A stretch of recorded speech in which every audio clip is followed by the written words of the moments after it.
This video is probably brought to you by the YouTube algorithm, which is also the backbone of YouTube.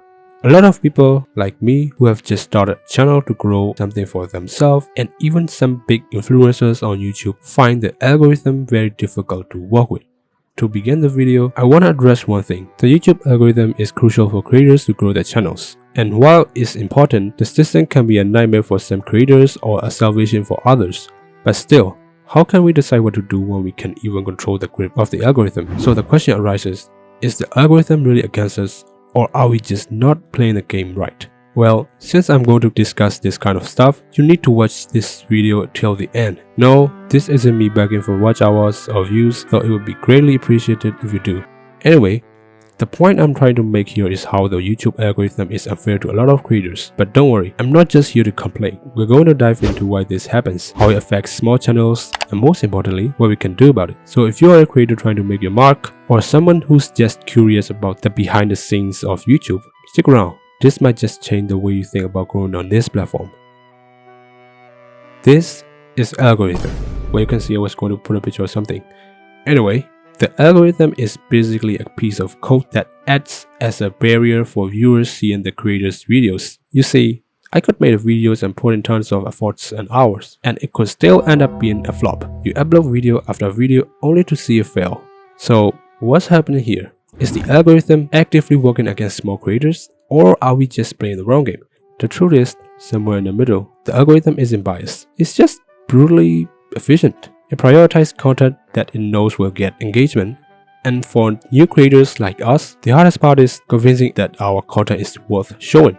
Think about it this way. The algorithm is like a bouncer at a club. It's not trying to stop you from getting in. It just has a list of criteria that you need to meet to get past developer road. Does your video have a compelling thumbnail? Does it have a title that draws people in? Is the content engaging enough that viewers watch until the end? If you can check those boxes, it's like trying to get into club with no ID.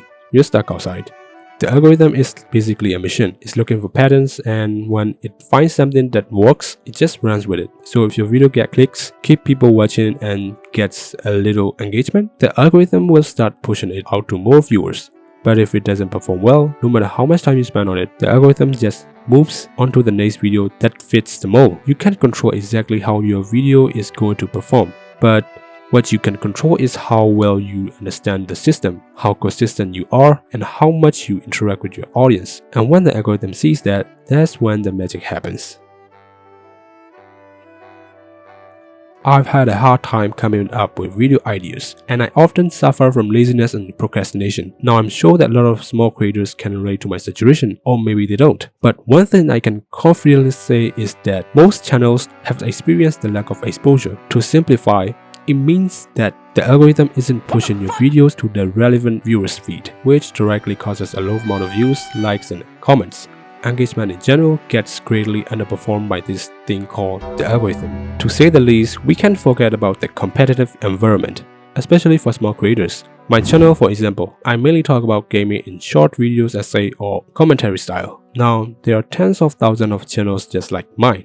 And you're telling me I will become popular overnight? That's practically impossible, with the chances being lower than 0.002%. Well, it is possible, but only if, I don't know, the algorithm randomly decides to push your videos months or even years after uploading. Then maybe, just maybe, you might become popular.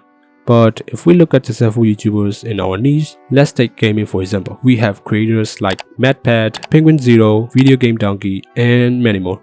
You see, creators like those didn't just become popular overnight. They work hard to get where they are now. Speaking of big creators, I can't help but feel the need to talk about something called the snowball effect. It's when big creators dominate the recommendation because they already have a larger audience and your content just gets buried in the feed. It's like a constant uphill battle for small creators.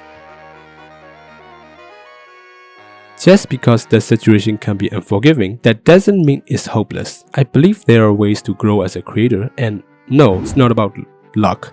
Now you might be wondering, why is this YouTube channel with 3K subscribers telling me how to grow on YouTube? Well, I get it. Technically, I shouldn't be talking about becoming a big creator with my subscriber count. Otherwise, it'd be kinda ironic. But I don't care.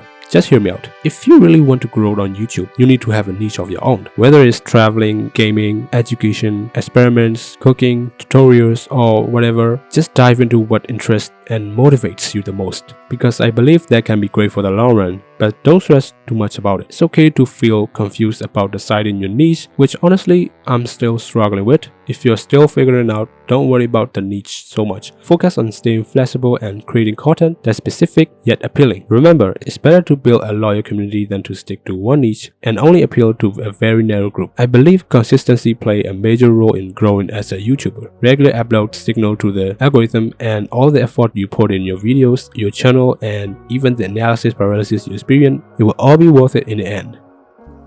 You know, speaking of analysis paralysis, it's kind of sad to see all the YouTubers, including me, get obsessed over the views, the watch hour, the engagement, the click-through rate, impression rate, retention, so much so that we lose our original purpose of why we even started this YouTube thing in the first place.